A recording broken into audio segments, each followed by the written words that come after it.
Hey everybody. Welcome to the real episode 41 of MAME Politics. The real episode 41. Not the fake episode 41 that we did last night that got pulled in real time by the YouTube copyright sniffing robots. So welcome back everybody. How's it going?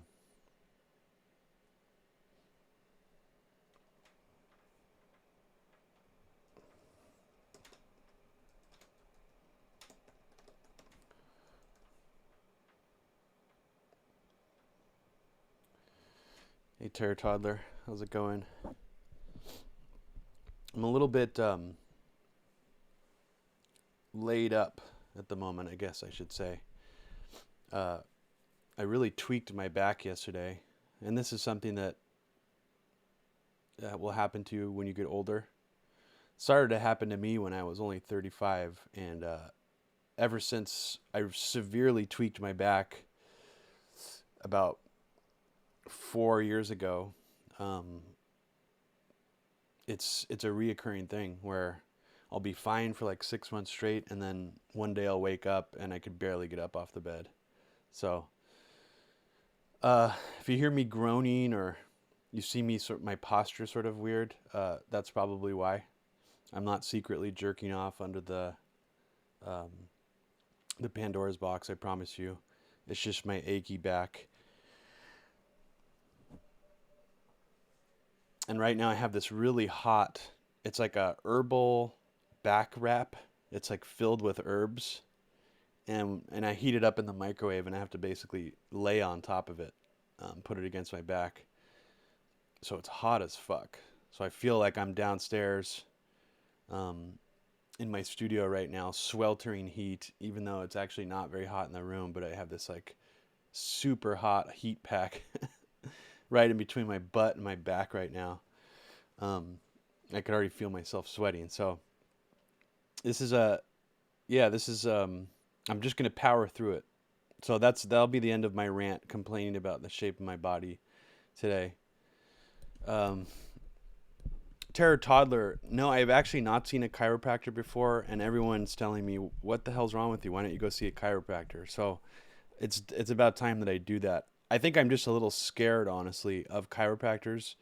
I probably got fear-mongered about them when I was younger. I think I remember watching like a TV special about chiropractors who left people permanently disabled by tweaking their body in really severe ways.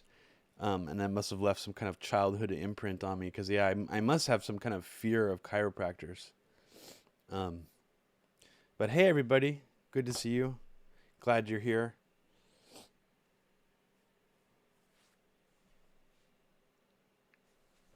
I'm gonna take this goddamn heat pack off now. It's too hot, too hot. Now my chair is like, the leather on my chair is super hot. All right. So I did a little bit of research. Oh, nice, Terror Toddler. I'm glad to hear that. Hey, Peppo, how's it going?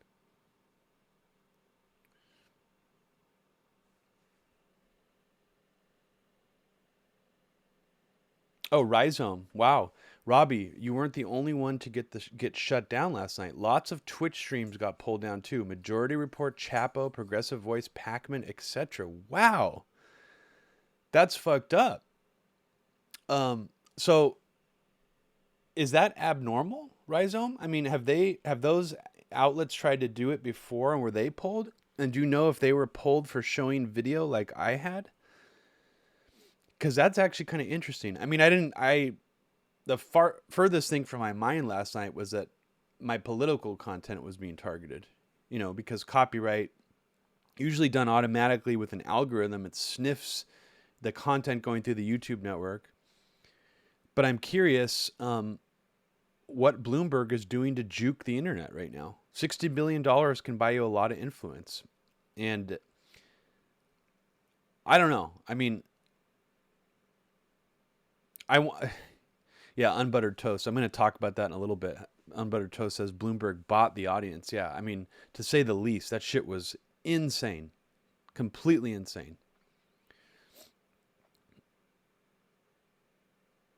Tom Collector. Yeah, that's unfortunately, I agree with that mindset. That's part of my aversion. Tom Collector says chiropractors are not real doctors. They con people. No science supports it. That's the problem. Is that sort of where I sit with it? But I'm willing to do something that no science supports, um, as long as they don't fuck me up and ruin my body. I mean, that's honestly the only thing I'm worried about.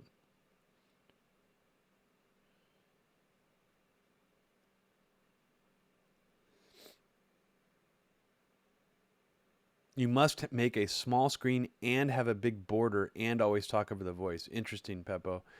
Yeah, I'm not going to bother doing that again. But let's just reflect on how sad it is that a presidential debate, you know, that's basically in the public interest can be copyrighted and owned by CBS News.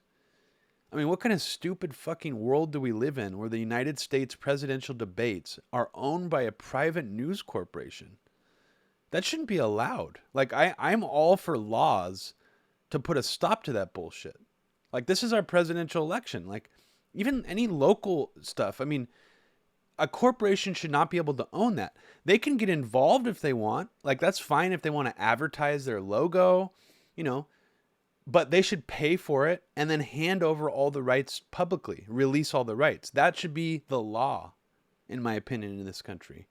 So it's just really actually kind of disturbing to think that all these private news networks have ownership of this copyrighted content when it should not be copyrighted. Yes, the Bastard Palace, we are not banned, at least not yet. So if YouTube wants to do an audit of my account again because of what happened last night, I really hope they talk to me. I really hope they give me a chance to speak with them. But in most cases that we've heard of, that never happened. So not really holding out much hope for that. I would expect if my account's banned, I'm just going to go try to click on it, and then one day it'll just be gone. So,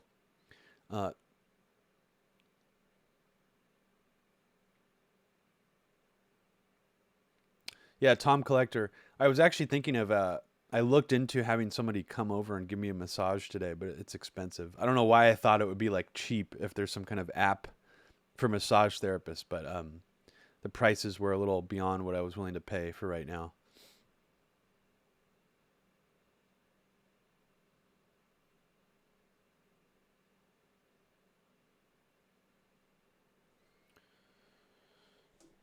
Oh, I love that Joe Rogan. If Peter H says that I sound like Joe Rogan about the chiropractors, that's funny, Peter H. I don't know if you're talking about me, but I just heard Joe Rogan and Eddie Bravo talking about how seriously valuable hypnotism before fights are.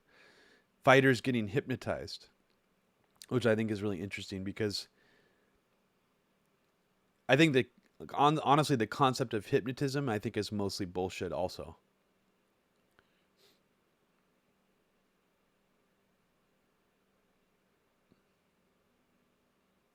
You have a good point, says the audience in the debate had to pay between, no, what does he say? Had to pay starting at $1,700 to over $2,000. Yes. But that still honestly does not explain why. And let's just talk about this now because I can't not talk about this. How in the fuck did Bloomberg get so many people in the audience planted to like be super disruptive and like boo Bernie Sanders and Warren when they attacked him? How did he pull that off? That's incredible.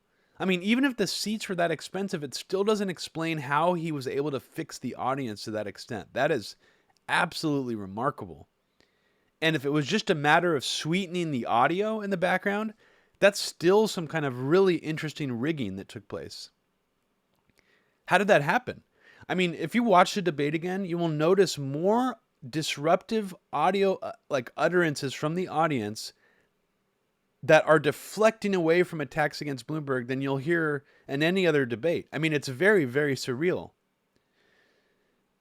And then on the other side of that, what also surprised me about the debate is an actual applause for Bernie Sanders when he calls out Netanyahu for being a racist and he talks about Palestinians. Like, if the audience was all there fixed to be there for Bloomberg, it's also fascinating that the audience actually applauded and there were no boos for what Bernie Sanders said about Palestinians. Each one of those is shocking to me. It does also seem like in the second half of the debate, they removed some people from the audience who are being extra disruptive. Now, what's also fascinating about the debate, I'm jumping ahead here a little bit. We could still talk about the audio and the boos and the cheers for Bloomberg because that is sus enough and that needs to be examined. How in the fuck did that happen? But in addition to that, what I thought was really, really fascinating from that night, and I only saw two people do it, Chris Matthews and Gayle King. So as soon as Elizabeth Warren slams Bloomberg for the kill it comment about telling one of his employees to get an abortion, Gayle King actually asked Elizabeth Warren, like, what evidence does she have that he said that? Because Bloomberg responded by saying he never said that. His face got hella red. He almost looked like he got purple when Warren started talking about that. And Gayle King then returns to Elizabeth Warren and she basically asks her, where's your proof? It's like, whoa, dude. Like, this is like in the news being reported. It's in an actual filed lawsuit.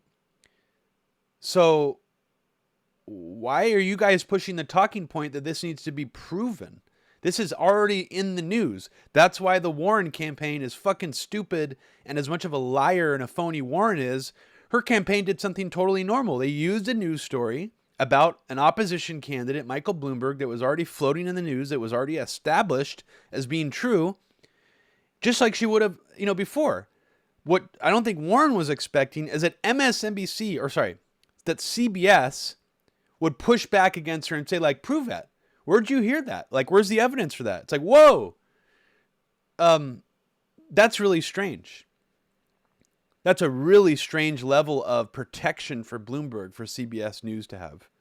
Now, it's not strange when you consider that Bloomberg is worth $60 billion. Now, if he was anybody else, that would be much more strange. Like, why would they be protecting a guy who told someone to kill their baby? I mean, that's crazy. Chris Matthews also did it to Warren. He confronted her and asked her, where's the proof? And like put it on her that she had to prove that that was true. That is so weird to me. It is actually very abnormal for the media to like act like a story floating around about Bloomberg that's been reported in multiple outlets has no basis in truth whatsoever. And they're asking the people talking about it to defend it and prove that it's true. That is so strange. Oh, Tom Collector, that was one of the most beautiful moments. Tom Collector says, what about when Bloomberg slipped up and said he bought everybody and corrected himself mid-word? Absolutely beautiful. It's so fucking dumb. And it also shows that Trump really has a special ability here. Trump was able to turn that around into a benefit for him. Like, I paid for you guys. Like, I tried to like pay. All you guys are crooked because you like let me buy your influence. That's the way he spun it. Bloomberg accidentally almost like let it slip that he bought it. I mean, and not even like it's just incredible. If you think about really what Trump was able to do and how Trump was able to cut through those attacks and just be like, yeah, of course. That's what all rich people do in this country. Like I of course I wanted to like get them favor. It's really fascinating. Hey John, hey Trish, how's it going? Hey Oz.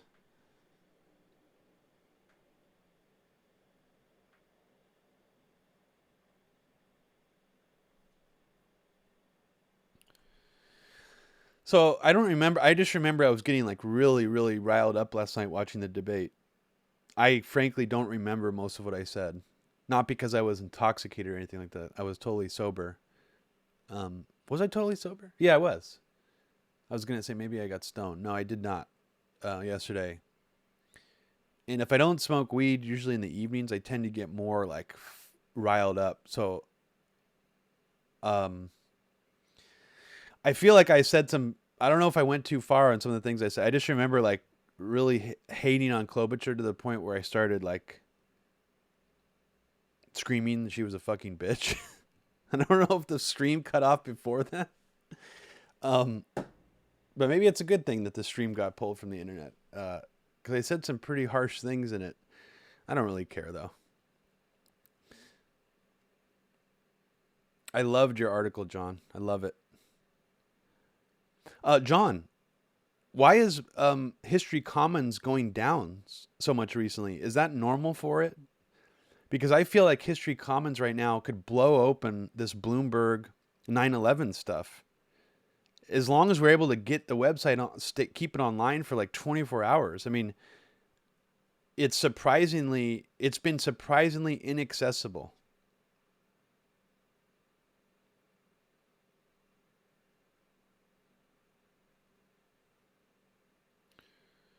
Hey, Furious Psyop, thanks for joining.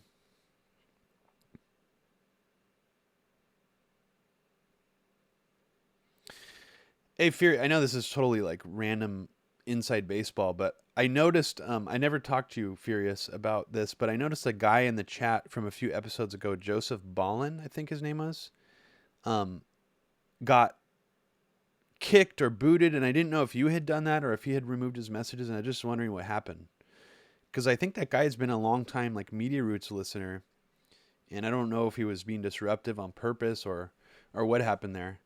Um,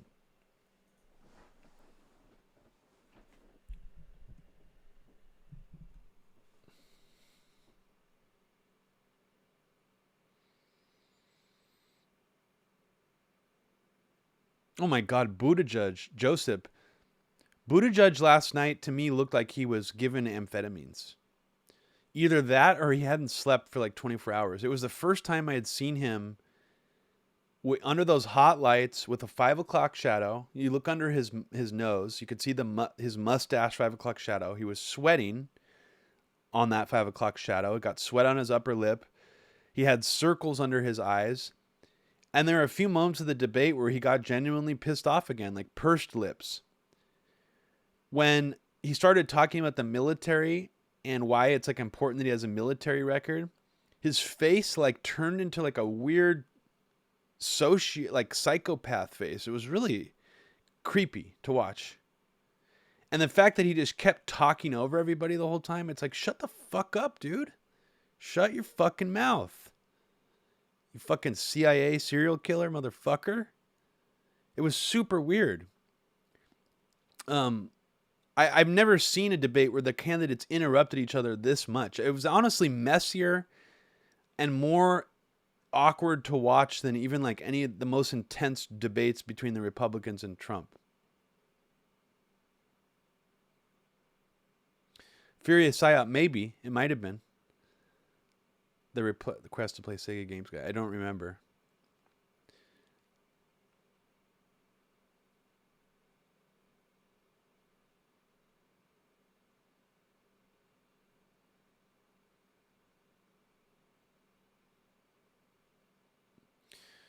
Oh my God, yeah, Tom, that part where he talked over Bernie for an entire minute straight was really extremely disgusting. Extremely disgusting.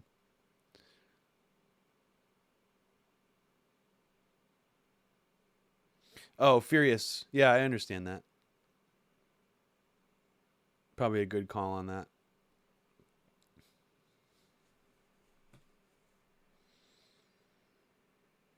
So let me really just quickly, for any of the people who are casually cruising over to this stream because they are interested in gaming. Now, what's interesting to me is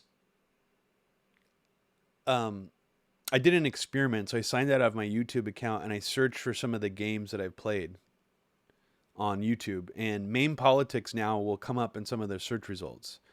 So it's pretty likely at this point that there are at least, some people who are being driven to this channel based on their interest in games. And because of that, I want to also give a shout out to you guys. So if you've stumbled on this channel and you're wondering, God, is this guy going to play any games? What the fuck's going on? Is he just going to talk about the shit my parents talk about? What is this more bullshit? Welcome to the channel.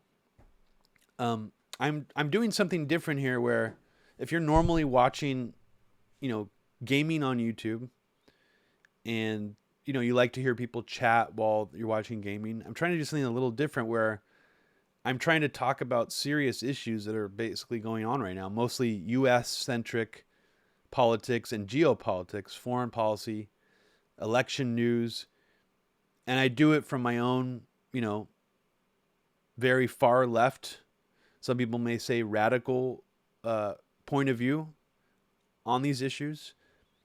And I'm also really, really fucking into old classic video games. So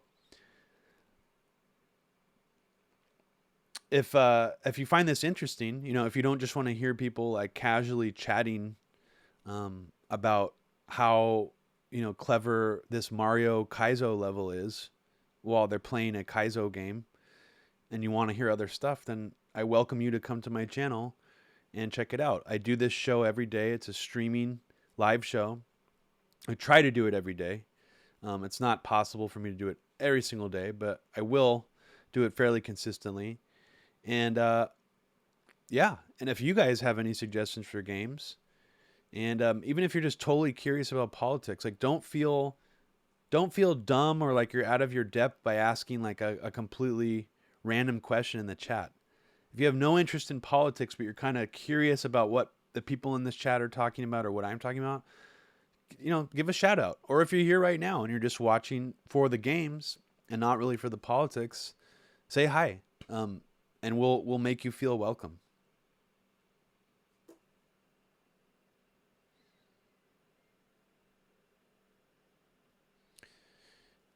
And the chat in this show, MAME Politics, is also sort of a whole other companion piece to the information. On every episode of this show, you can go back and watch them and also view the entire chat as well that accompanied the show. And there's great discussions that happen in here. Everybody in here is very knowledgeable, and I really appreciate all your contributions as well. It's not typical that you find a YouTube channel that has chats that are this fun and this filled with great information.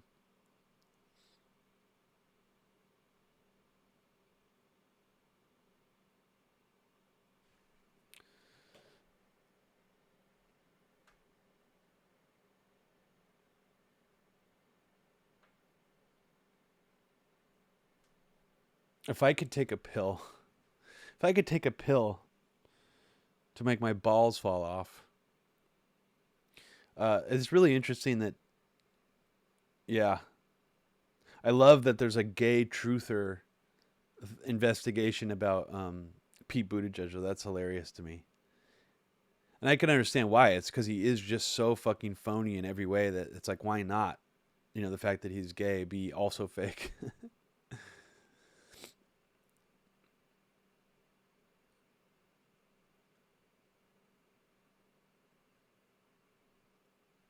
But back to the little rant I was just going on. If you're into games and you like Metal Slug, which is a pretty popular shooter series released for the Neo Geo Arcade, I think you'll actually really, really like this game, In the Hunt. This game is made by a company called Irem. And just from the little amount of research I did about it, there was a company that split from Irem and actually... So let me restate that. So Irem made R-Type, they made Ninja Spirit, they made a few other games that I've played on this show so far. Really great company, really unique company. Their games are, pretty hard worked on. I wouldn't say they really had any like straight up shitty or shat out games. And when I first played this game, In the Hunt, one of the first things I noticed was how good the graphics looked and how much they reminded me of Metal Slug. And I knew there had to be some kind of connection between In the Hunt and Metal Slug just because of the graphical style. But I didn't realize what it was until last night when I researched this. As that In the Hunt was put out by Irem in 1993. But by 1994, a group of developers for Irem had split off to form their own game development company called Nazca Corporation. NAZCA Corporation. In 1996, it was acquired by SNK.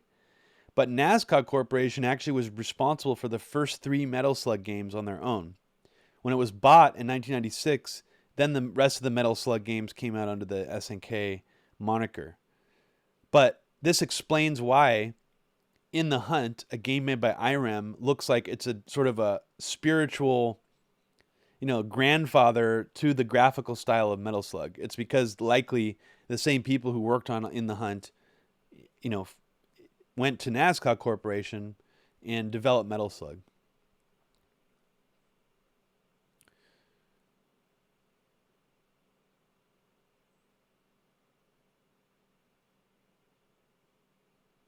I upset my real life friends by bringing up the Buddha Judge closet straight theory, Grant said. That's hilarious. That's great.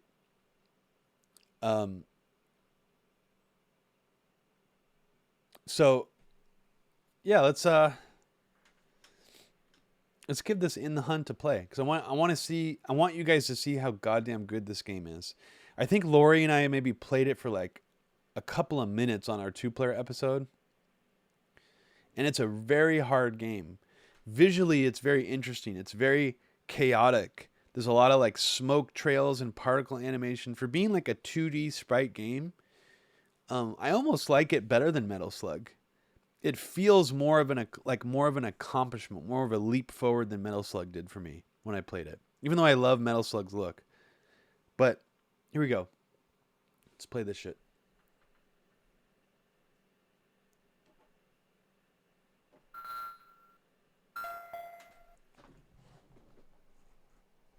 Tell me if you guys can hear this okay. How is this? Ooh, nice FM music, dude. What the fuck? What?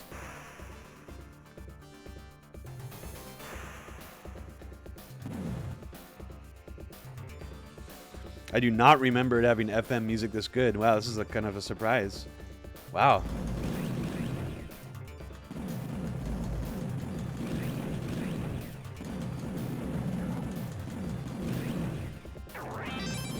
I mean, it's cool, right? Even just the concept of an underwater side-scrolling shoot-'em-up. Pretty fucking cool idea. And they're not the first company to do it either. Oh, wow. So the rapid fire on here is actually just as good as tapping the button. So I'm just going to hold down the rapid fire. What? Oh, fuck.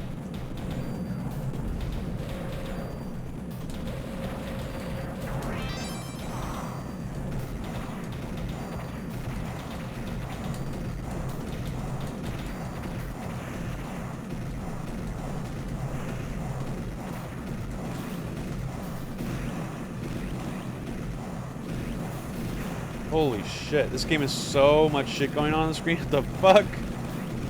It's not bullet hell, it's just like so much distracting like particle animation and shit. Holy fuck.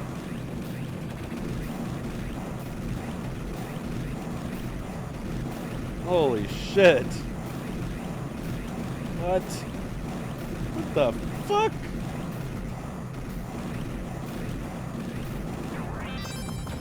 Oh wow, now I have these like balloon bomb mines. Look at that. Oh shit.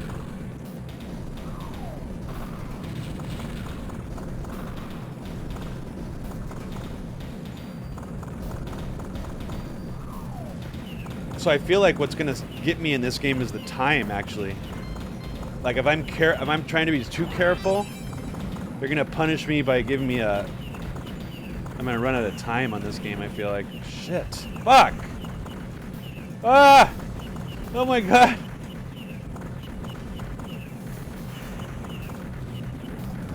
What the fuck? Shit, I don't know how to... I guess I... Wow. Okay. You heard a lot of hype about this game? Was it because I hyped it up, you mean? Wow, look at that missile. Oh, dude, look at that sprite animation of that spiraling missile. Holy shit. That is so goddamn good looking. What the fuck? So good. Oh, man, that is so good. I'm a big fan of that. Fuck!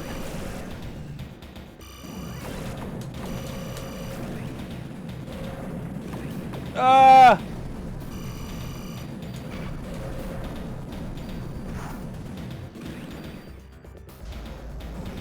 Damn it.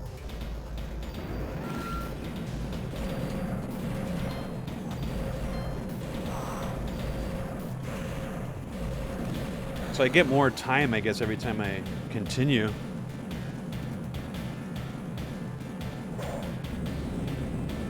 Wait, Alex Jones was already on Burmis? When did that happen? I just talked to Burmis, and he said they didn't see him. He said he didn't confront him yet. What happened? Tell me about it. Did he actually film him?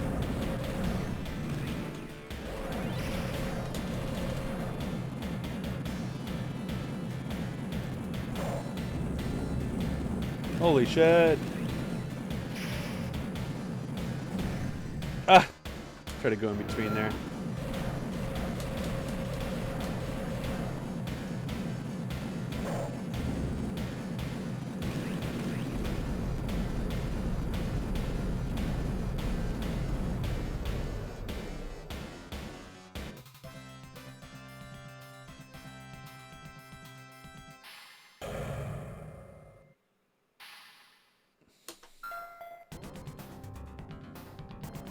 Oh man, listen to that music. Holy shit. Let's just let that play for a second.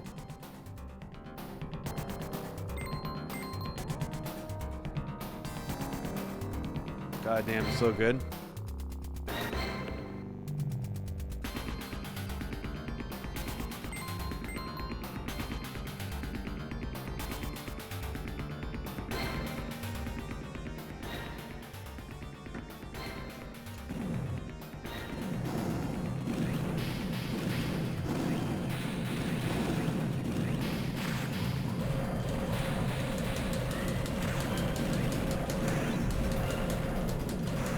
There's just so many things like coming from above you in this game. It's an interesting game mechanic. Like you just have to constantly be shooting above you too.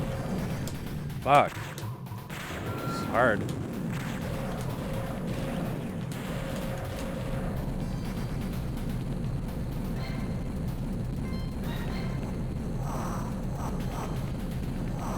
So a couple people I spoke to today had a chance to listen to the True Anon podcast that's doing their own sort of 9/11 truth investigation. And from the couple people I heard from about it, they said it was actually pretty good. So I'm just wondering who else in this chat has had a chance to hear it. It's a podcast called True Anon. They're sort of Chapo adjacent, I guess, adjacent. They have they seem to have a lot of similar fans to Chapo, and I think I expressed some hesitancy on one of the previous episodes here of, you know, someone sort of directed me to their podcast and said you should send them stuff, you should try to work with them on this, and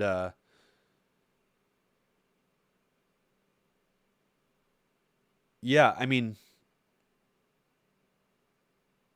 I'm still skeptical of it, but I'm definitely going to listen to it with an open mind. And you know, I'll give my take on it once I listen to it here on MAME Politics.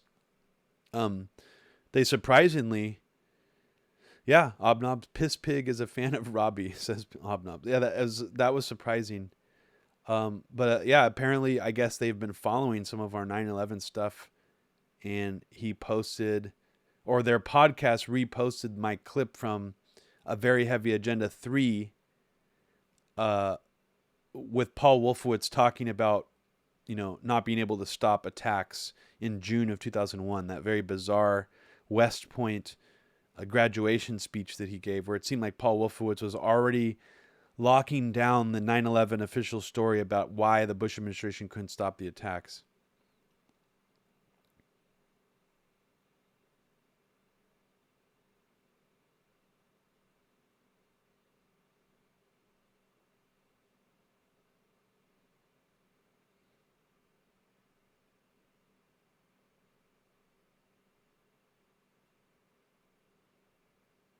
Rhizome says, at first they were going for the crazy Epstein dot connecting, but for liberals. Interesting.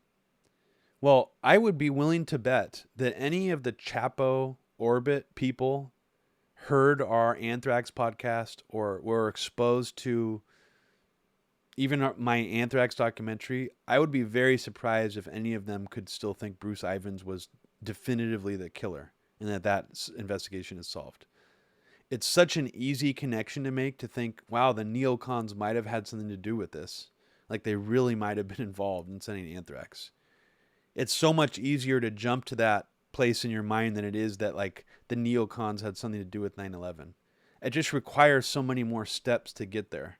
So I'm hoping that at the very least, that if people are paying attention to the work Abby and I have done on 9/11, they also additionally check out our anthrax stuff.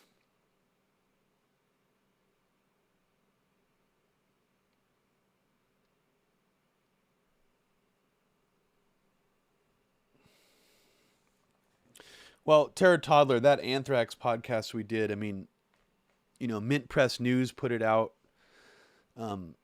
There weren't really any other big figures who wanted to spread that around. So yeah, I mean, I'm disappointed that it didn't get more play within more, bigger left platforms or entities. But singling them out, I think, would be unfair since almost no one else. I mean, I don't think Gray Zone touched that. I don't think, Sam Tripoli of Tinfoil Hat touched it.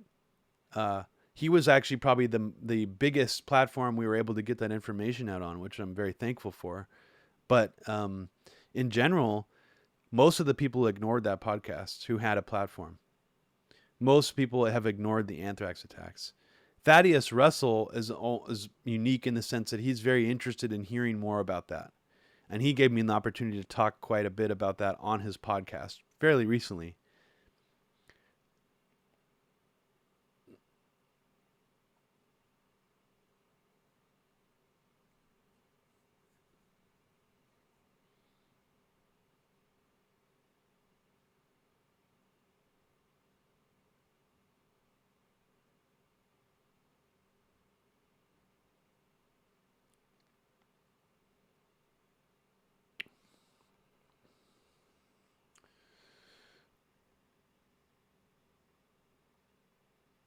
I don't know if I'm fully ready yet to explain to you guys why part 2 of the anthrax episode isn't out yet. But I want to explain why, because I feel like Media Roots listeners deserve to understand and know. But I don't know if I'm emotionally ready to talk about it yet. I'll just say that working on that episode of Media Roots Radio took more of a toll on my mental health than any other thing that I've done in journalism or anything so far. And I don't know if I've talked about this very much, but sometimes working on these kinds of research projects, when you start making phone calls and talking to real people who have suspicious connections to it,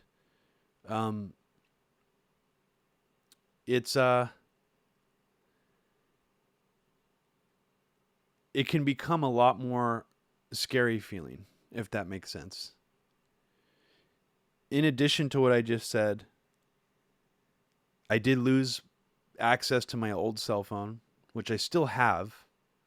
So if there's any ability, if anybody knows how to access and type in your password on an iPhone with a broken screen chip. So basically, right now, from what I understand, I would need to pay about $500 to replace this screen controller chip in my iPhone.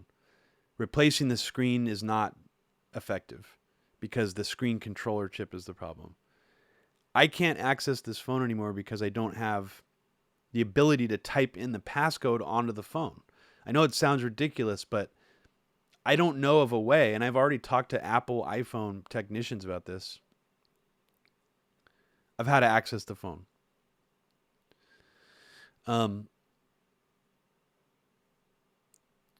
But yes, there. Let's just say there are multiple reasons for why part two hasn't come out yet, and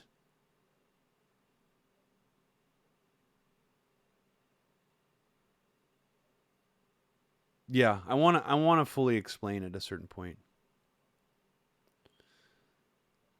It oddly even involves Marcy Wheeler, which is, I also want to tell a story about at a certain point, but I don't know if I'm ready to tell that either. I will say here for the first time that Marcy Wheeler is someone who actually tipped me off in multiple directions of where to research the 2001 anthrax attacks. Back before she became a Russiagator, she actually tipped me off to Rudy Giuliani's anthrax cleanup company.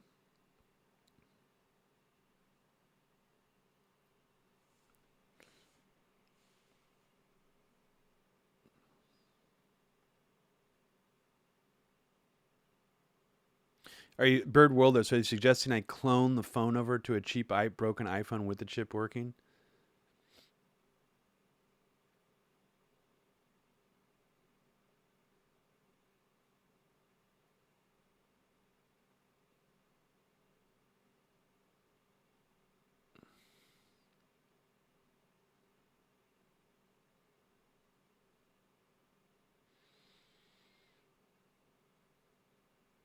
Yeah, I catch 22.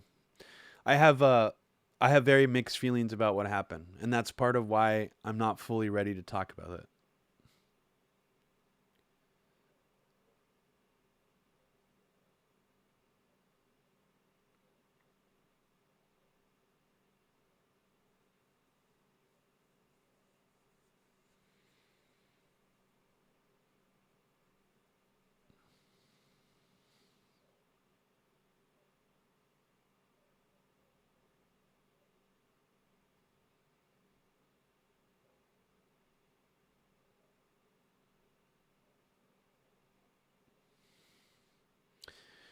Yeah, Terror Toddler, that's my problem. Is I don't know how, because you would need a password. You would need to type the password on the phone, the source phone. So once I could do that, I have a lot of the stuff, clips and information that I wanted to use in part two of that podcast.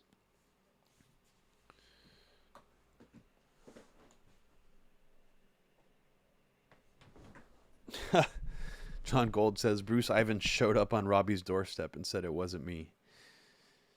Wouldn't that be wonderful? You know what's really fascinating to me? I mean, let's talk a little bit about anthrax while we're on the subject. Might as well, right? What's really fascinating to me is that Bruce Ivans' uh, family has stayed completely quiet. As far as I know, nobody from the press has been able to speak directly to any of them and gotten them on record. And that in and of itself is interesting to me. Why is that? Why is that? Do they believe the FBI's investigation? Do they not believe it?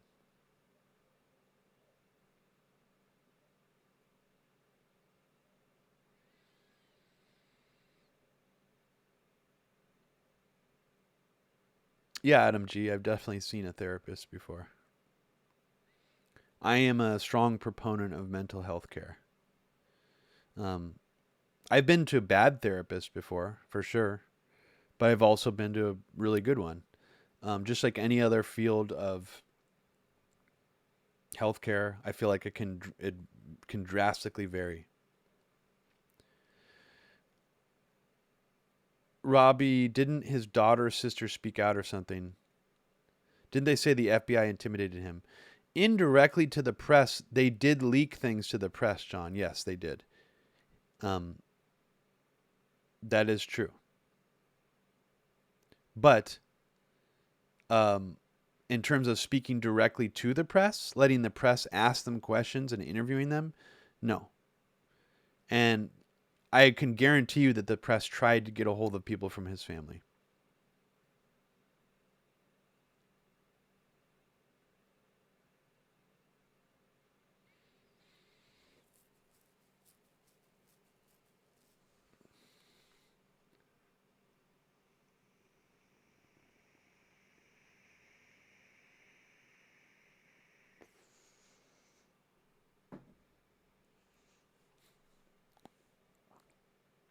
So I just wanted to put this question out to the chat. What is a streaming platform that exists right now that doesn't worry at all about copyright infringement? Is there a streaming platform like as Periscope sniffing for copyright content? What streaming platforms are there out there that sort of let you slide if you use like a CBS feed or something like that?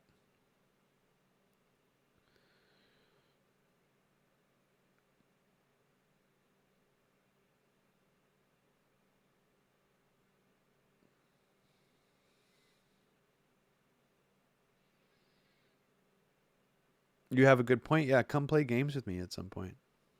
Where do you live? Everybody in this chat is seriously invited on MAME Politics.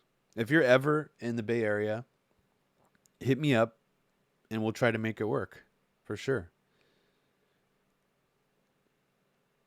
I'm really stoked on this small little community that comes in here to watch these streams, and I feel like you guys are already family. So I would love to have one of you come in here, play games with me.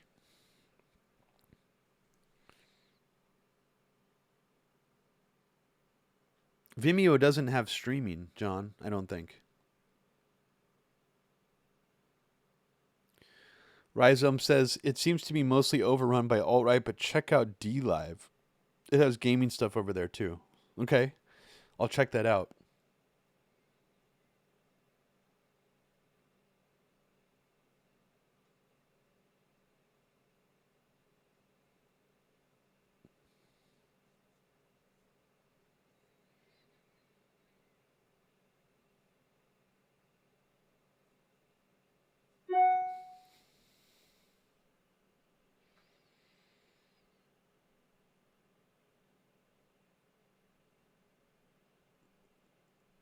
I'm surprised actually that YouTube didn't contact me and tell me that my channel is in danger of being shut down.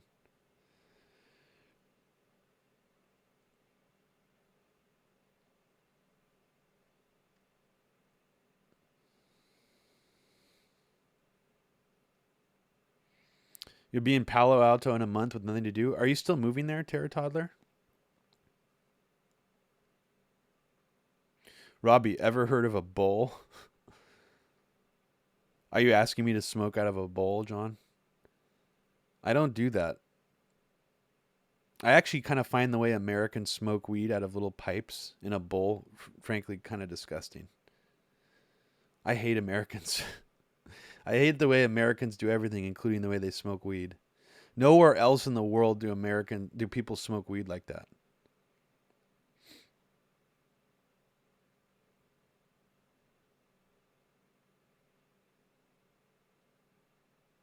Tom Collector, yes, of course. I live basically in Silicon Valley. Silicon Valley is the South Bay.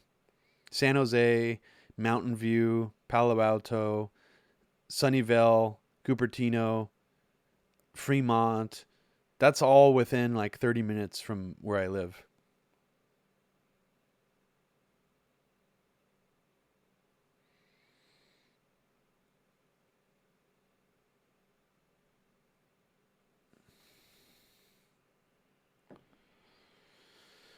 Mr. A, Robbie, ever been to Portugal? No. I would love to, though. I would love to go to Portugal.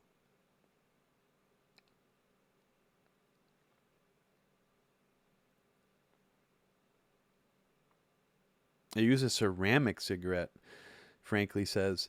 Are you talking about one of those like fake weed pipes that looks like a cigarette? Ceramic cigarette? White seed. I have to admit, I am a newly converted blunt uh, connoisseur. Although I do not, that's not my preferred method. I wish I could roll them better. The problem I have with them generally is that they require so much weed that if you smoke like a blunt to yourself, you're basically going to get absolutely hammered, destroyed. They're usually something to share between multiple people, at least two people.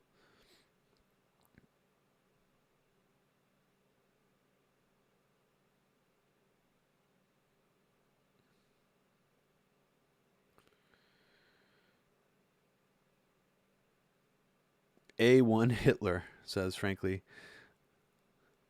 Interesting.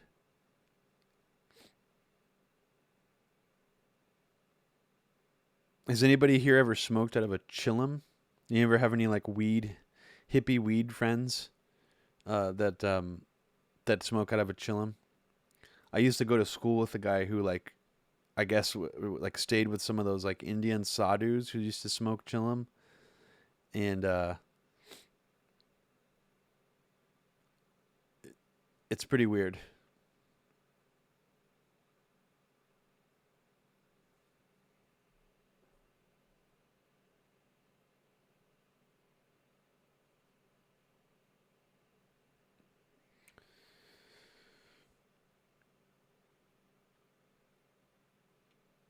Just a curiosity for me is I notice that just in general, um, some of our main listeners, Barbara, be quiet, baby. It's okay.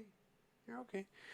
A lot of our listeners who are overseas, um, it seems like some of our top listeners, besides being in the United States, are actually from Australia, and that makes me curious, and I'm wondering, is it just sort of a coincidence that we have more Australian listeners, or is there a tendency are Australians more interested in American politics than people in other countries are?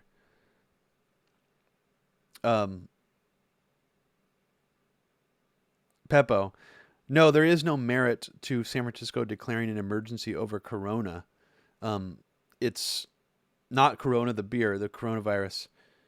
There have been no reported cases in San Francisco or Oakland yet, as far as I know, of coronavirus. There was one reported case, I believe, in Sacramento.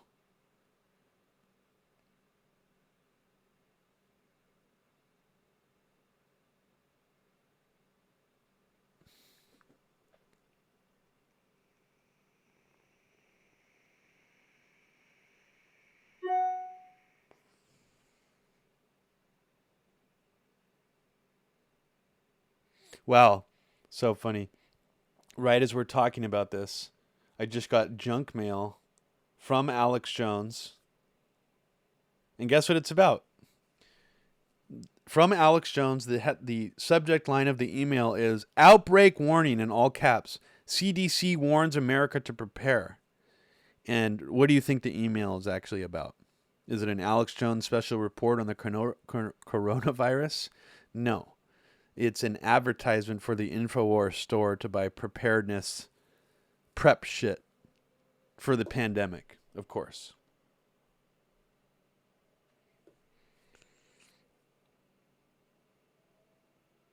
4 in Oakland as of this morning?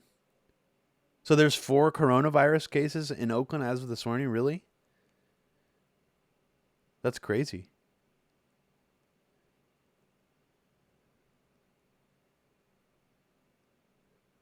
Are you serious?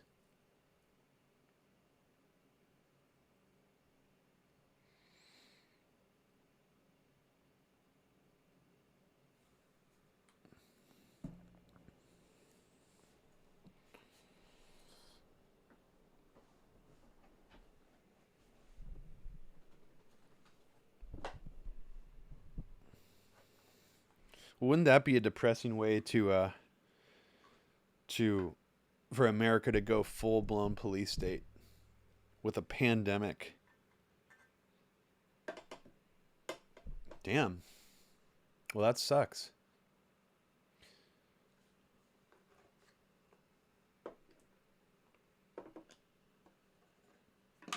I read about a guy who lives in California, I think. I don't remember where he's from, but he thought that he might have coronavirus.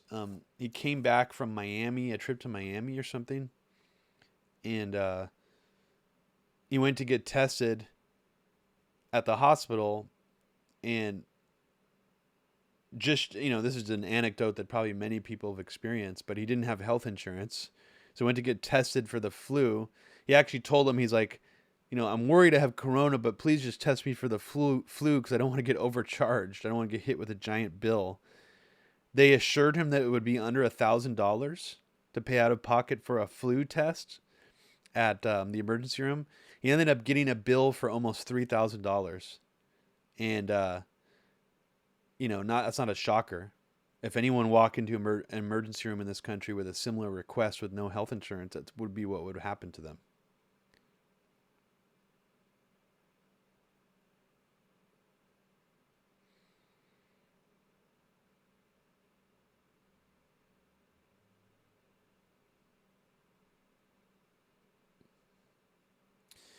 Yeah, John, I guess when I'm saying police state, I'm more referring to like military checkpoints, SWAT police with machine guns walking around the streets.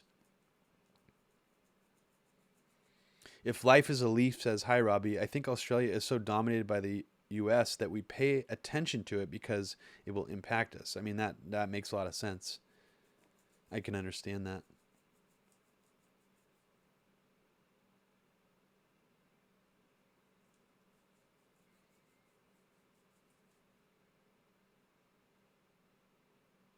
Jesus Christ, Tom Collector. Scary. Very scary. Should I just not leave my house? God, what should I do? I mean, in terms of how dangerous it is, like what is the actual survivability rate of it? I mean, it seems really, really contagious, but what is the actual like?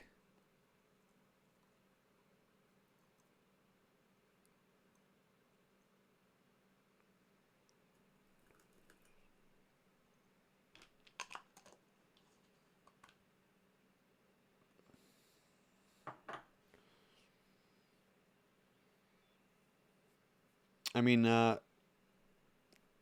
let's go back to Operation Dark Winter, right?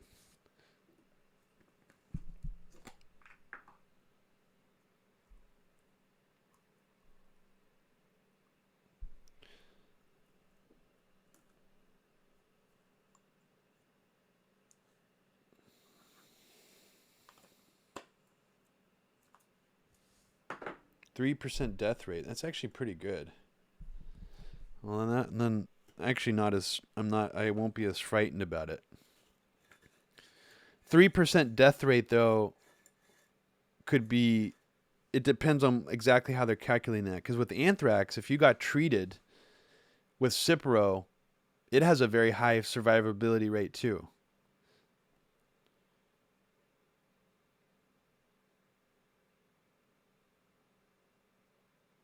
Pepo Aleppo. Does any of that shit actually really work though?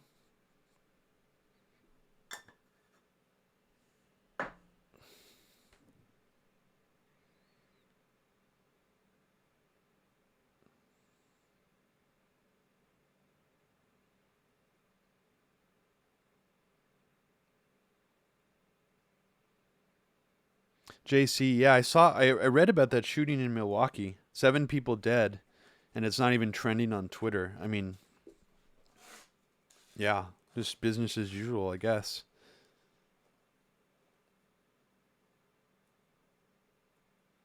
Tom Collector says, I had regular flu influenza last year, and it felt like I was in a coma for 2 weeks, like I got fucked up.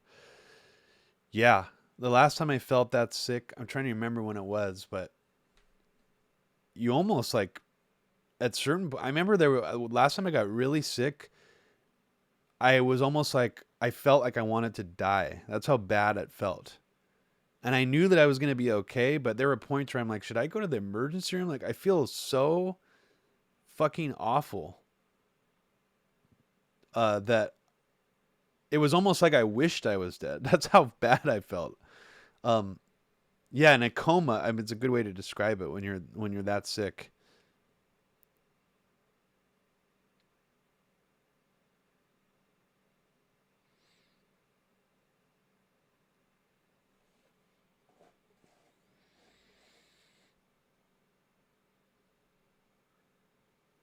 Yeah, Furious Psyop says I got mono 3 years ago and it felt like I was dying. Yeah, mono is no joke.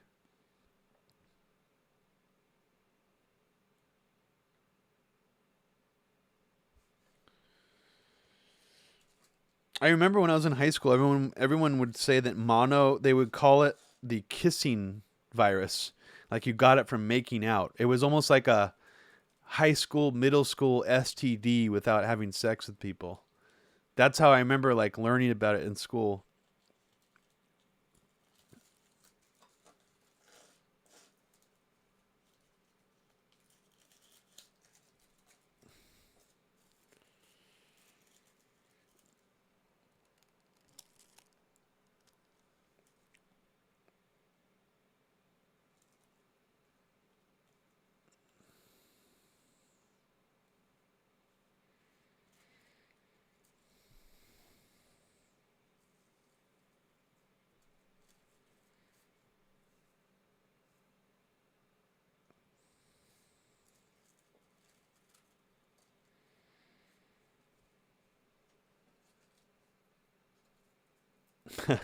Adam G.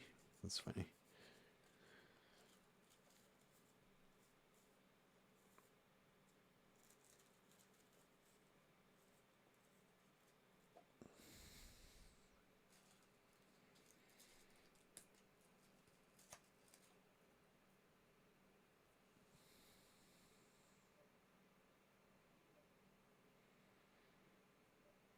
Yeah, it's been a long time since I've gotten really, really sick.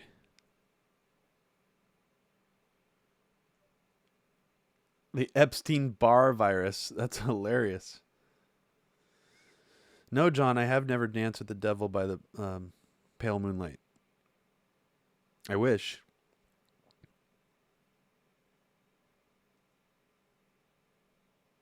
I still love that movie. I don't care what people say about it. I still love it.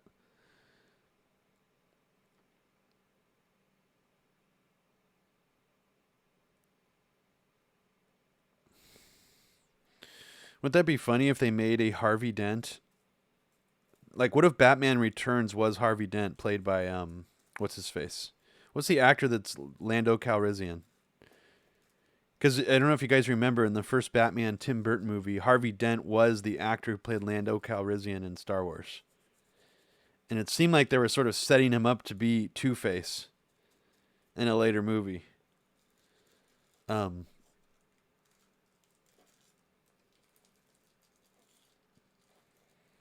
Heather Barnes, yeah. I mean, wouldn't it be crazy if the Alex Jones sort of pandemic martial law scenario happened under Trump, where Trump actually like issued some kind of executive order where all Americans need to get coronavirus vaccinations, and if they don't, they're breaking the law. Wouldn't that be fun for to see Alex Jones defend that?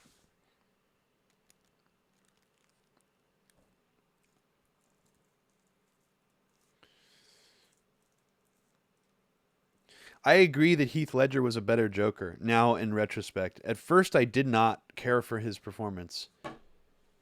But you know what bothers me still about him as Joker and Chris Nolan in general is it's still riffing on the Tim Burton Batman movies. The black all black Batman outfit. His costume was never all black in the comic book or even in the cartoon. So where did Chris Nolan get that idea from? He didn't want to change the look that people were used to from the previous Batman films. In addition to that, the Joker in the first Batman film, as you know, has some kind of plastic surgery twist where he gives himself a permanent smile via plastic surgery. That's never in the comic.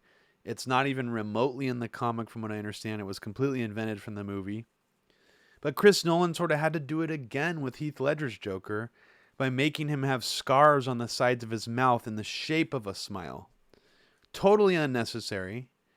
I didn't think it added anything to the character, and it honestly is still distracting to me why Chris Nolan had to repeat a variation of Tim Burton's twist on Batman. It makes no sense. It's unnecessary. It actually makes it seem less unique than it could have otherwise. And why have they not even done a proper Joker yet in a movie? Is it that hard to actually dress someone up to look just like the Joker from the comic? I don't understand.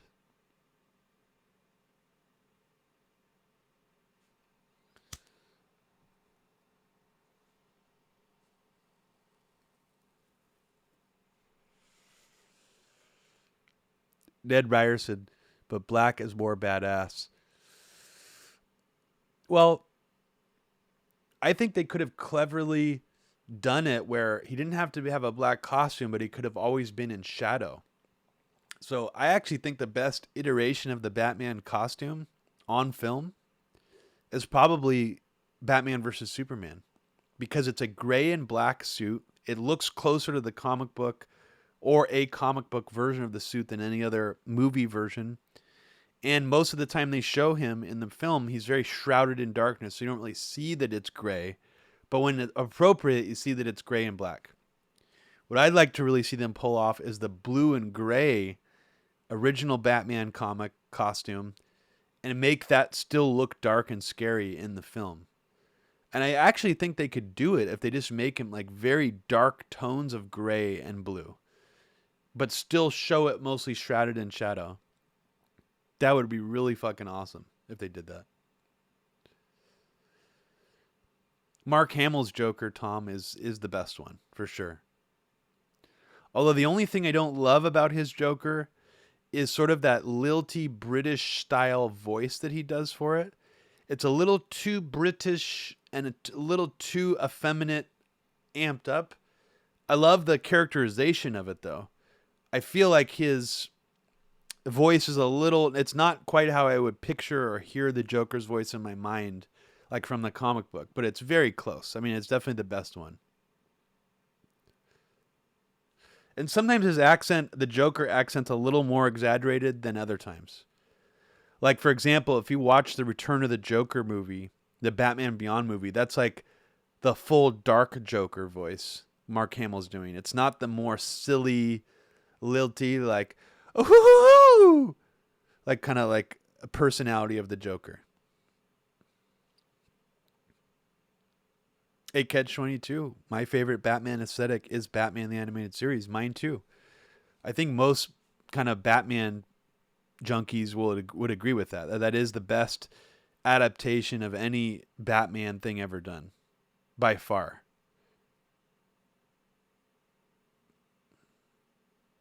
Yeah, Batman Beyond is pretty cool. John actually is the one who turned me on to that show. I hadn't watched it until like a year ago, and I think it's so fucking good of a show that it should be made into a live action movie. And Michael Keaton should play Bruce Wayne. Just do it. Just do it. Why not? Just do Return of the Joker. The way they portray Gotham City in Batman Beyond is so fucking cool. It looks almost like a cartoon version of like a Blade Runner, like fake future Gotham City. It's really great.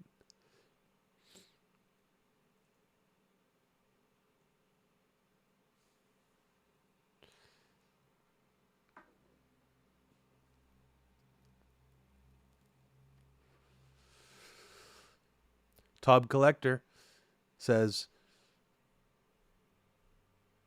I fucking love that movie Mask of the Phantasm. The movie Mask of the Phantasm is an absolutely brilliant film. It is the best Batman movie. And I think one of the reasons it is the best Batman movie, and arguably one of the best Batman stories ever made, is because they add an additional, extremely appropriate, resonant backstory to why Batman decided to become Batman. I mean, why Bruce Wayne decided to become Batman. It wasn't just because his parents were killed when he was a child. And I don't want to spoil the movie for you, but basically there's this amazing scene where he's like crying and pleading with his dead parents at their gravestone. It's like a grown man Bruce Wayne, and it's just better than anything they've done with the Bruce Wayne character in any of the movies. It makes him seem like the sad, tragic, almost kind of like man-child. It's in a way that I just haven't pulled off before, and it's fucking awesome. I don't really know. I just can't stress enough how good that movie is. Mask of the Phantasm. It also has an amazing score. It's riffing on the Danny Elfman score for the original Tim Burton Batman movie. It's actually better. It's like a crazy operatic score with like Gregorian chant, super dark. It sounds almost like more over the top dark than like Danny Elfman shit from the time. There's just no that you just can't put into words how much they nailed the aesthetic of Batman during that time period. And it was like lightning in a bottle. I don't think even Paul Dini or what's the other guy's name? I forgot the other guy who worked on it. I don't think they're going to recapture that ever again.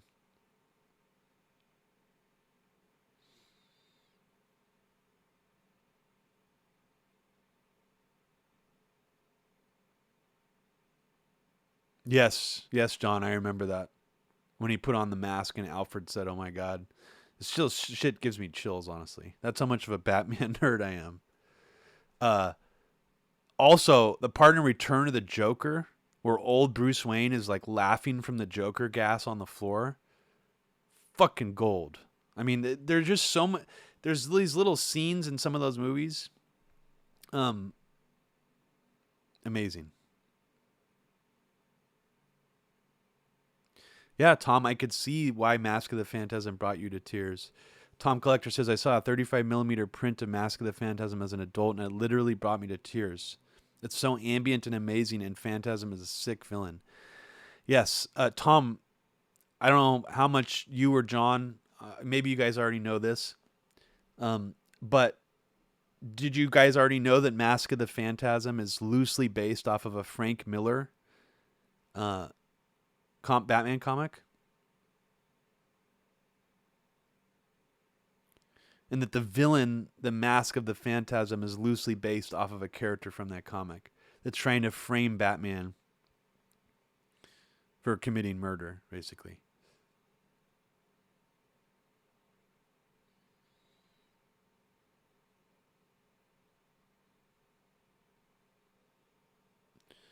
Trying to remember the last time I legit cried at something like DC Comics related, because it's definitely happened to me before. Um, Jeez,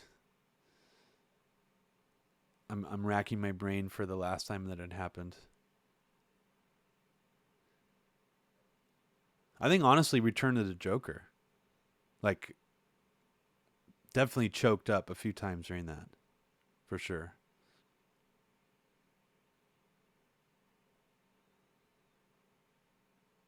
Folie do. Yes, those are locked. I did lock some of the episodes past Chiller. Um, I'm not sure which ones. I'd have to go double check.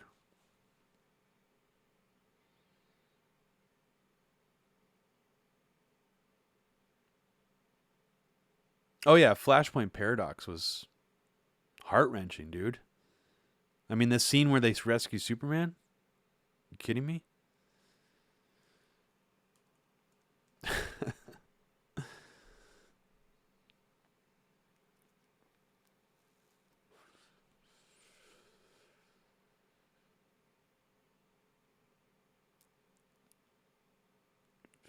Yeah, Frank Miller is not just a fascist; he's a neocon. He's a fucking neocon. Fuck you, Frank Miller. You neocon piece of shit.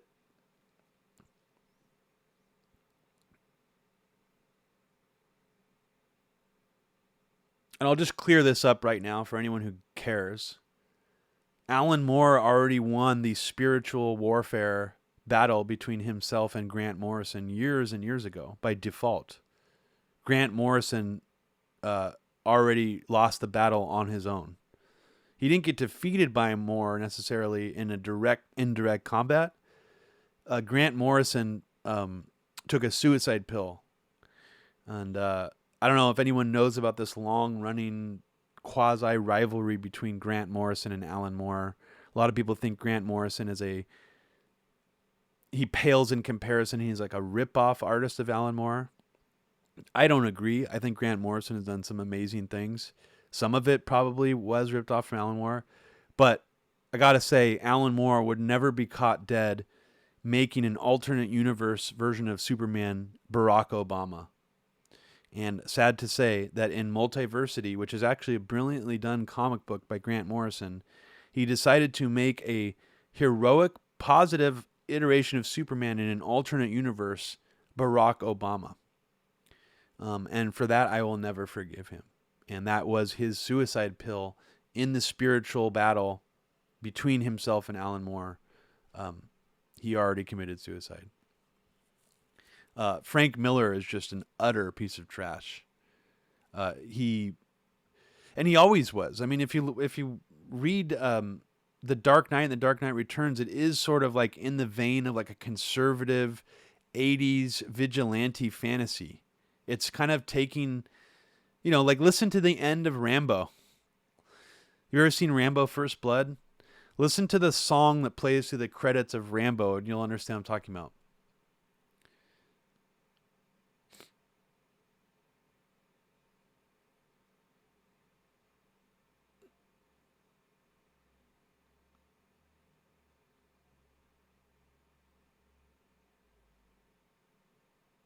John, that's funny.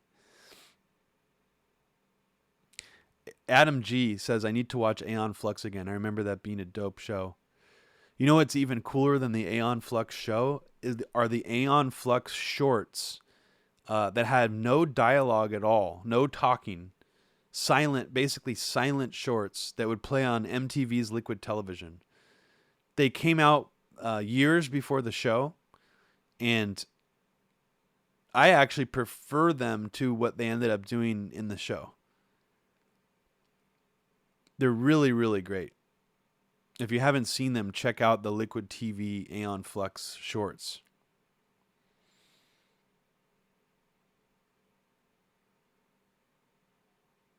Yeah, Furious Psyop is right. 1988 Punisher comics were like that. In fact, I think Frank Miller might have even written some of those, Furious Psyop. Either that or Garth Ennis. There are some other conservative leaning sort of edgelord writers who got popular around the same time Alan Moore did. And from what I understand, I think Garth Ennis is kind of more in that vein, although I may be remembering incorrectly. Frank Miller definitely is, though.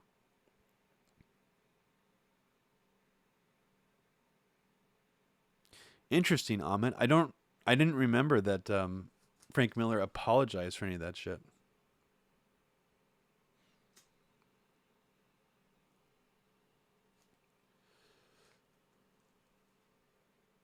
Oh, Frank Miller did do Punisher. He also did Daredevil for part of its run. And the most disgusting thing that Frank Miller ever did was he made a superhero vigilante character that was just like a Muslim hunter after 9/11, like directly inspired by 9/11. Um,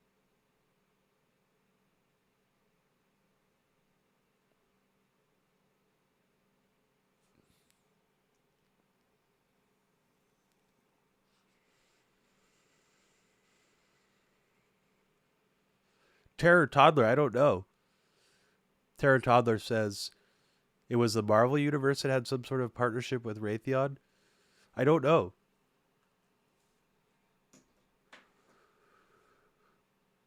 Good question.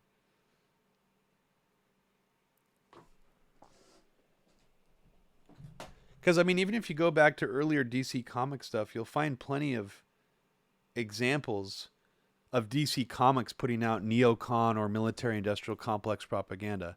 For example, one of my like what I grew up on, one of my like favorite old comic book stories was one of the first times that I ever understood that a mainstream comic book would be willing to kill off one of its main heroes, and that is A Death in the Family, the graphic novel where Joker kills Robin, kills the second Robin.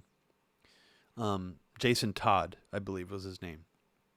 In this comic book, Joker is trying to purchase a nuclear weapon from the Iranians. And he does. And at the end of the spoilers, sorry. Sorry if I spoiled that for you guys. At the end of the story, the Joker tries to help the Iranians stage some kind of Joker gas attack at the UN. So I didn't care for that. And it's bummer because now that I'm like so political, I can't even read that comic book anymore because I know how it's going to end. I think even the Ayatollah's in it, like drawn up in it. John Gold, yep. John Gold's just reminded me that they actually gave readers the option to vote on if they wanted Jason Todd's Robin to die or not. And people who read Batman voted to kill him. They voted to kill that motherfucker.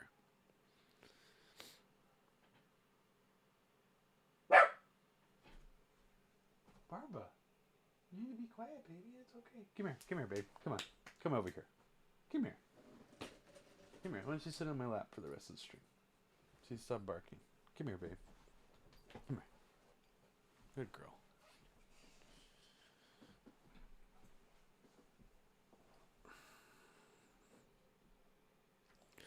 You're okay, babe.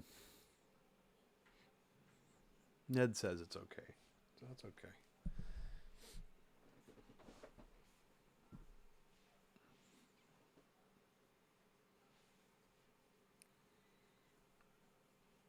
Yeah, Obnobs says the Ayatollah hires the Joker as ambassador. Yeah, that's terrible. I love that I can just throw out almost any random subject, though, to this chat. And I'd say 90% of the time you guys always can like clarify something that I've like misspoken on, or actually answer a totally random question about any subject that I've thrown to you guys. And I'm pretty impressed by that. Because I talk about a lot of different subjects in this chat.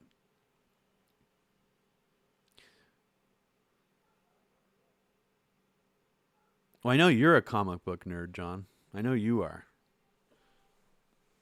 But I've been talking about comic books for the past 20 minutes, which is like, what? Like, I don't even know how many people in here actually give a shit or care.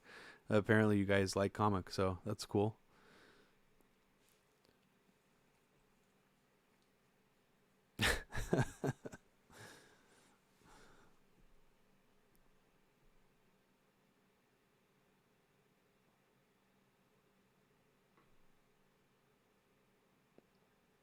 Has anyone here read Alan Moore's Swamp Thing run? That's probably my my favorite comic book series of all time.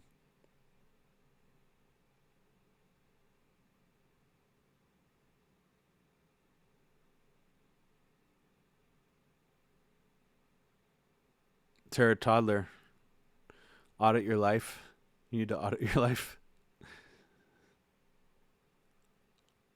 Yeah, Ned, I'm already gonna move on to console games pretty soon.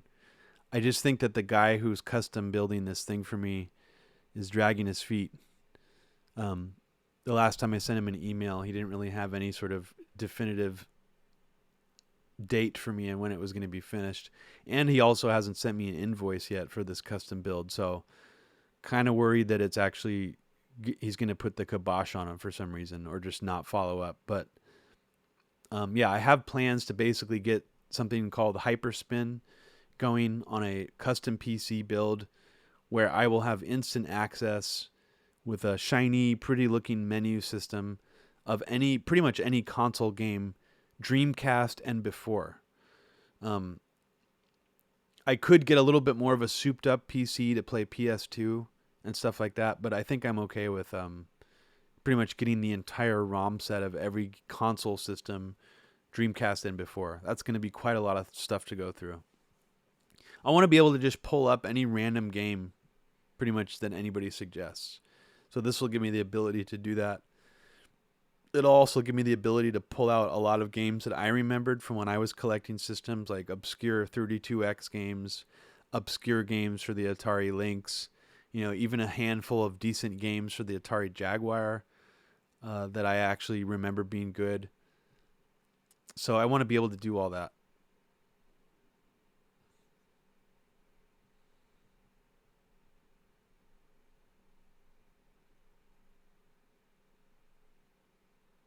Adam G, I've only read V for Vendetta and Watchmen. Oh my god, you have to read Swamp Thing. It's amazing.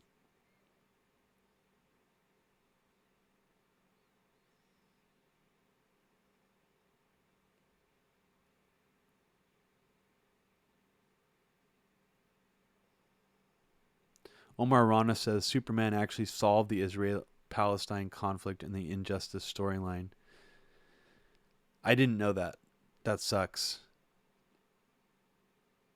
That really sucks. Did you guys see that thing where Black Adam was talking to Superman in a recent DC Comics. Might have been from over a year ago now, where Black Adam is like talking to Superman about how much of a brutal dictator Assad is, which is hilarious because like Black Adam's like murdered tons of people in the comic books, but he's sitting there like taking this like moral position, and Superman's listening to him, where he's like, there's this magical superhero in Syria who can turn into sand and rescued all these Syrian children from the brutal butcher Assad. And there's like something else in the DC comic thing too, where I think he almost mentions like barrel bombs or something to that effect. And it's just like, who the fuck wrote this shit? This is such CIA propaganda. Who planted this shit? Yes, Obnobs.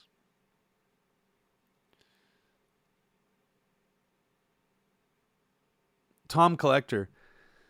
Well, that's a bummer because I would really like to play Radiant Silvergun, Guardian Heroes, Panzer Dragoon 1 and 2, and Saga, and a handful of other Sega Saturn games.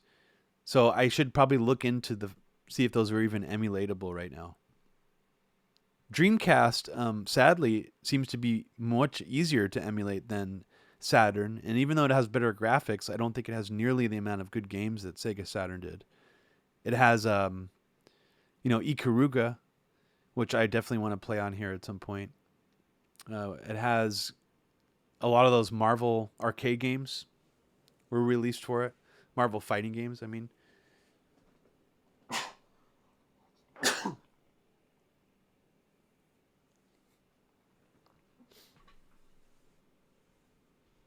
Oh, Miracle Man kicks ass too, says Alex. Yes. Miracle Man. Miracle Man, I would say on some level moved me more than Watchmen did. And I don't even know why I'm comparing the two.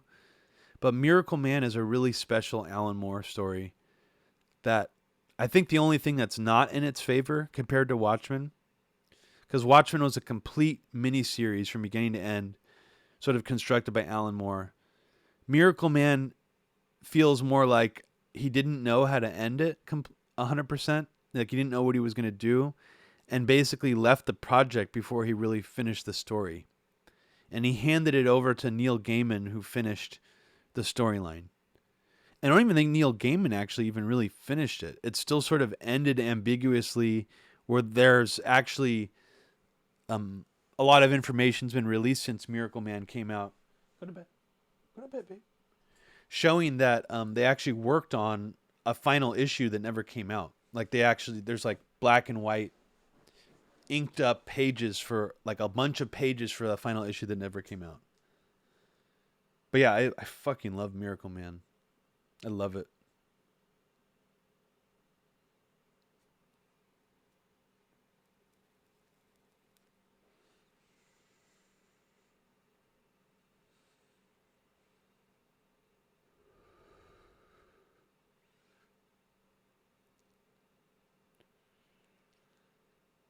Terror Toddler, you did a TED Talk?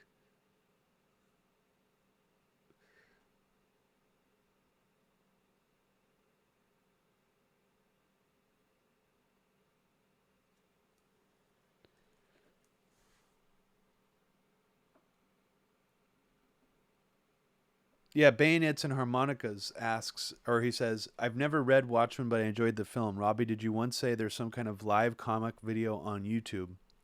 Yes, Bayonets and Harmonicas. Do a search on YouTube for motion comic Watchmen. They call them motion comics. There are people online who try to independently make them, but the expensively made official motion comics that are out for Watchmen are great. They're absolutely great.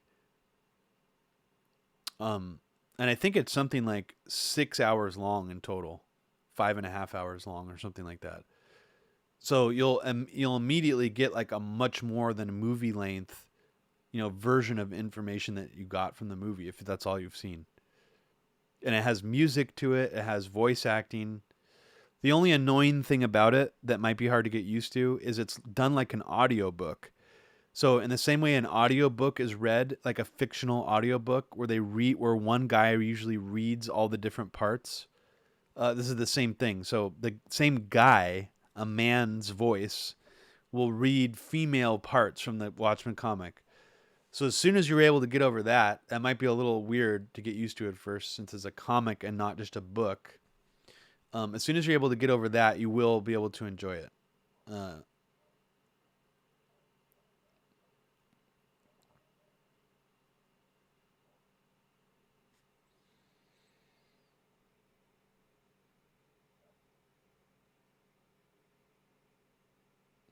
Did anybody from this chat used to watch the YouTube channel $1,000,000 Extreme before Sam Hyde turned into like a MAGA chud right winger?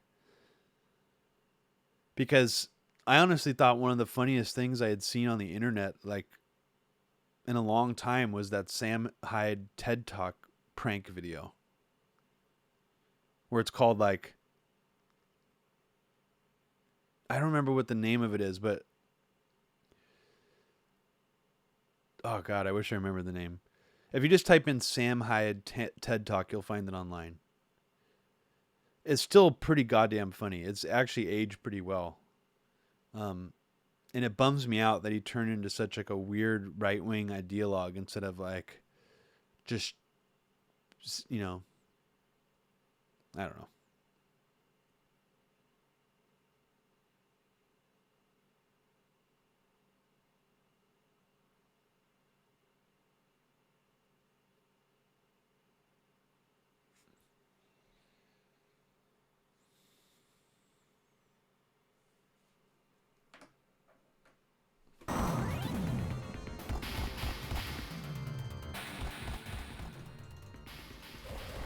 Okay. Returning to in the hunt. Wow, look at that graphic. Those graphics of that shit falling down. Those are really, really good. Love it. Love it. Love it.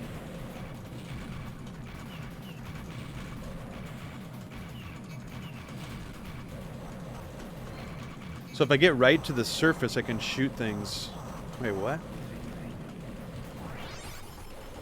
Oh, I get that torpedo again. That's pretty cool.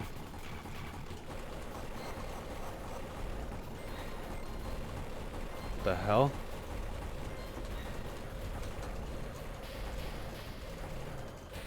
Oh, shit!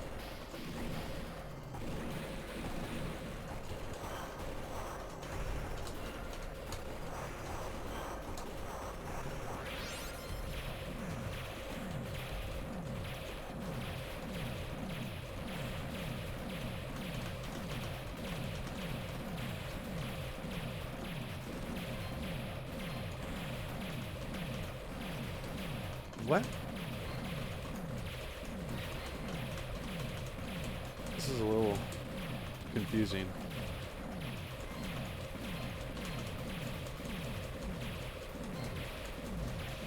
Shit. That's my power up again. God damn it. What if I just follow them like that?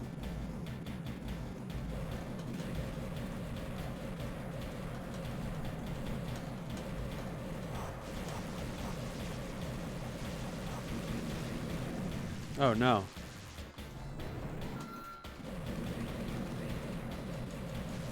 Oh shit.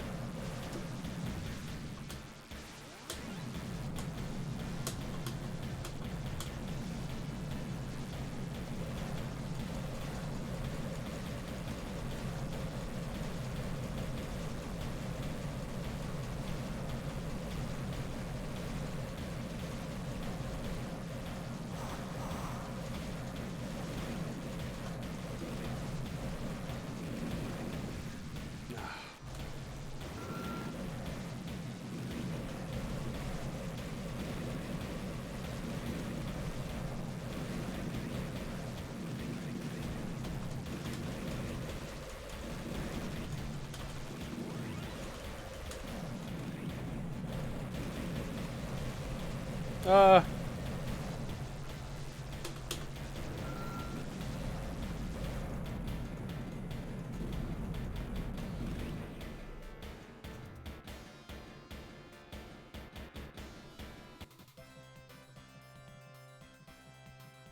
Peppo, yeah, I'm definitely gonna go to the polls this Tuesday. Luckily, one of the polling stations is like 2 blocks away from where I live, so um, pretty convenient. I can just walk there.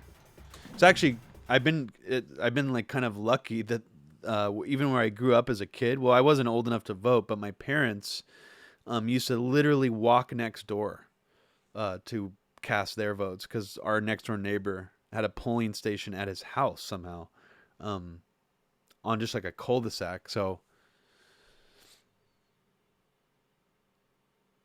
good question, Peppo. Peppo asks, "What else is on the menu for California?" I'll actually have to do some research on that and get back to you on that. I'm not paying enough attention right now.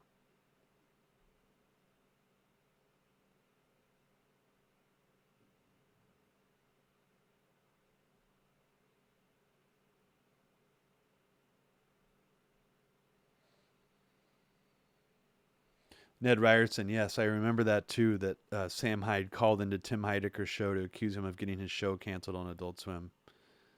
That was interesting.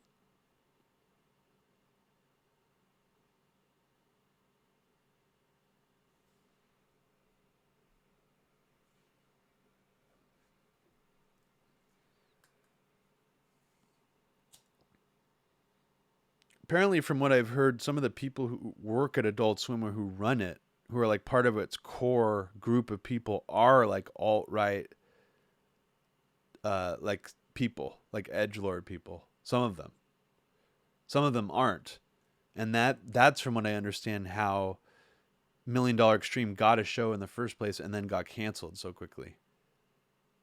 Because by the time it did actually make it to air, there were some things in it that were like surprising that Adult Swim would have aired, like that blackface sketch and stuff like that.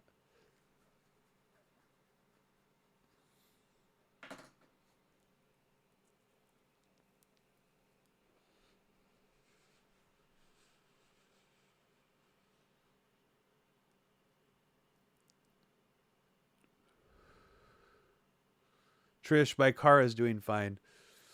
Uh, it was just the battery, so it's all good now.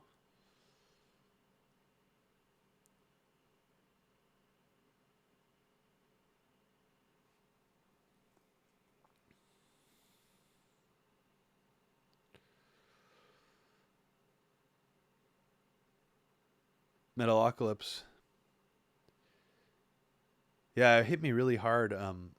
Caboose. I don't know if you're familiar with John Schnepp, one of the guys who was involved in. I think he was only involved in the first few seasons of that show.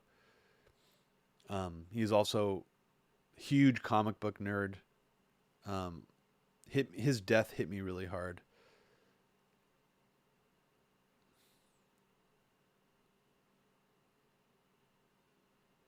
Ned Ryerson. Oh, great. Is that Whitney Webb? How do you guys see this stuff about Abby before I do?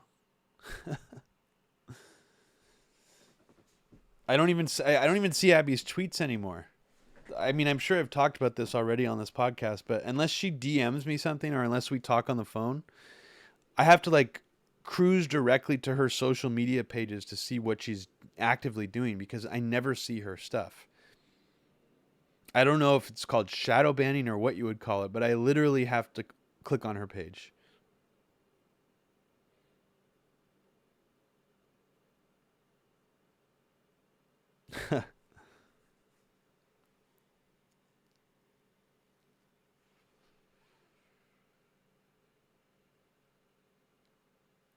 Hey, Jod, do you remember that experimental black and white 9/11 truth film called Who Killed John O'Neill?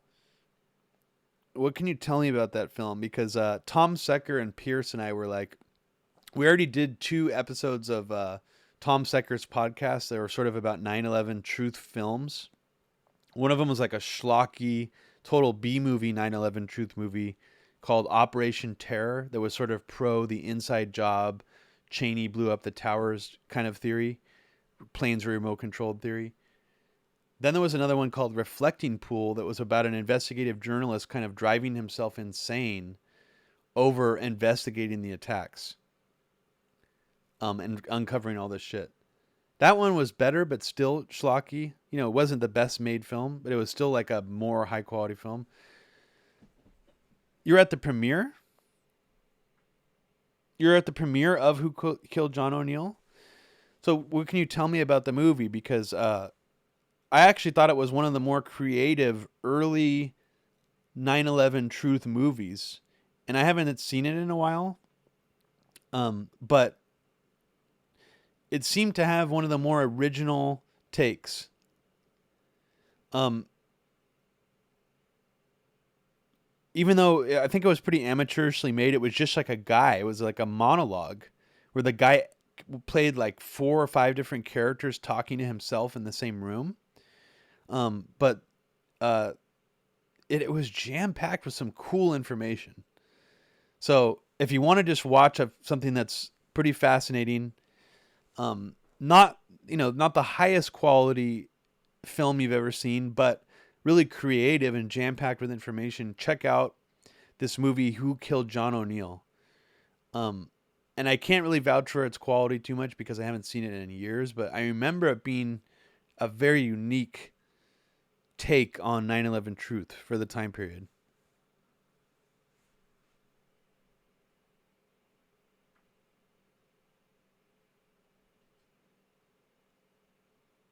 Oh, there were 3 parts. Okay. Yeah, he was trying to do like a Peter Sellers thing. Yes, bayonets and harmonicas. He was an FBI guy, and he got let go about a month or two before 9/11, or maybe it was a little longer than that. And the story about why he got let go is really odd. Apparently, he left a briefcase with some like classified internal FBI files that were really compromising, or just something. He lost a briefcase is basically the official story about him, and that played into his firing or him being let go at the FBI. And then he was hired by, I want to say, Jerome Hauer. John, you could tell me who he was hired by. I'm not sure if I'm getting this right. He was hired by, gosh, I want to say Kroll. One of the companies that was doing World Trade Center security. He died in the World Trade Center attacks, and he was actually one of the main bin Laden experts for the FBI. So it's really kind of disturbing timing to think about him being let go and them not wanting any of his expertise anymore.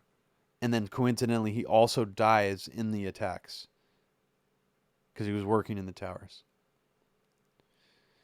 Other suspicious deaths that I think, probably definitely suspicious things about it is Paul Wellstone, who died in a plane crash, who was speaking out against the Bush administration about 9/11 and asking questions about it.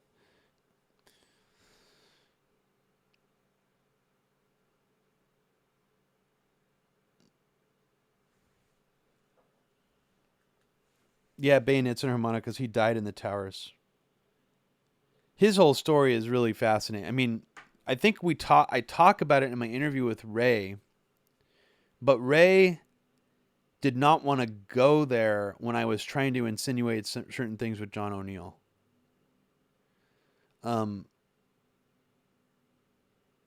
Because I was just suggesting, I was like, how likely is it that he just lost this briefcase? That seems really, really irresponsible for this like seasoned FBI guy, bin Laden experts to do that. And Ray, I think, didn't like what I was asserting, which was essentially that this was not really what happened to him. But I didn't really get a clear answer from Ray about why, just so he does think John O'Neill just left that briefcase and did something that dumb. I mean, I suppose so. I don't know. I don't think I've really discussed that with Ray in depth since then. But go back and listen to our Watch Dogs Didn't Bark podcast, and you'll see that I was trying to ask about certain things about John O'Neill that I didn't get really clarification on, even though they write about him quite a lot in Watch Dogs Didn't Bark.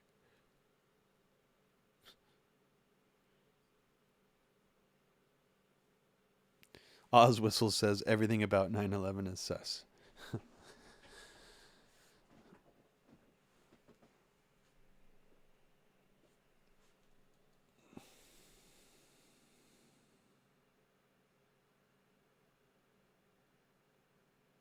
No, Adam G, I do not watch I-24 News. Adam G says, does anyone here watch I-24 News? I would argue it's worse than Fox News. No, I should check it out. Send me a clip or something from it to show me what you're talking about, if you can. Maybe I have seen it and just don't know. It's not ringing a bell at the moment.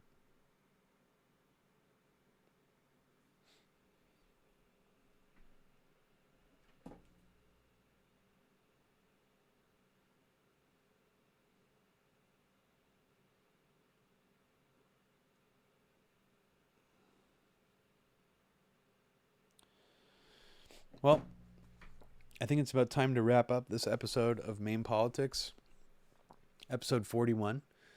This is a redo of last night's episode 41, which actually got pulled from the internet. I learned my lesson, so I will not be live streaming the debates again. Apparently, you can't even just have the audio of it going in the background. This is what I've been told. So it's not even just because I used a video stream from CBS. It's because they copyright sniff the whole thing. So you would actually have to manipulate it in some fashion to not have their detection algorithms figure it out that you're using it. And again, it's just really, really fucked up that CBS has the ability to copyright presidential debates. That it's even legal to do that. This content should not be copyrightable. It should be a public service that CBS merely is just getting the advertising boost out of. That's their benefit from hosting the debates. They get to show out, they get to have their ad revenue come in and air on their network, but at the same time, it should be legal to use their feed because they should be broadcasting it for public consumption. And I know that's not how our laws work and how this capitalist system works, but it's just a real shame that that's even possible because that's of the national public interest.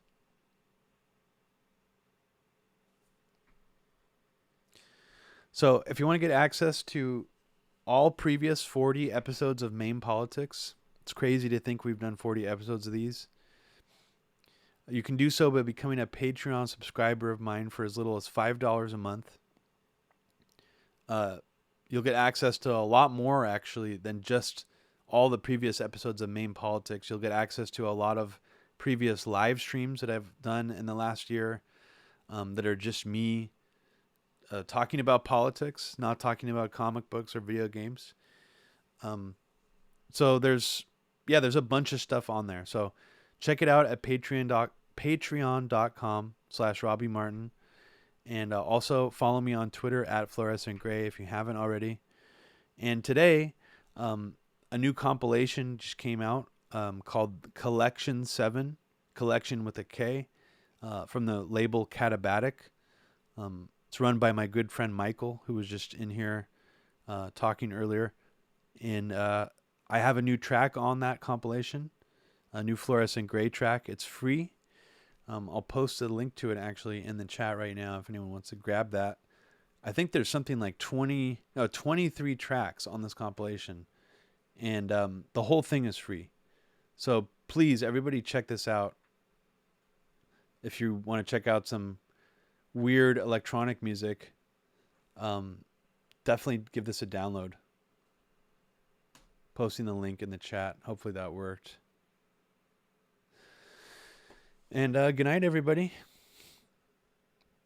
See you tomorrow. Take care.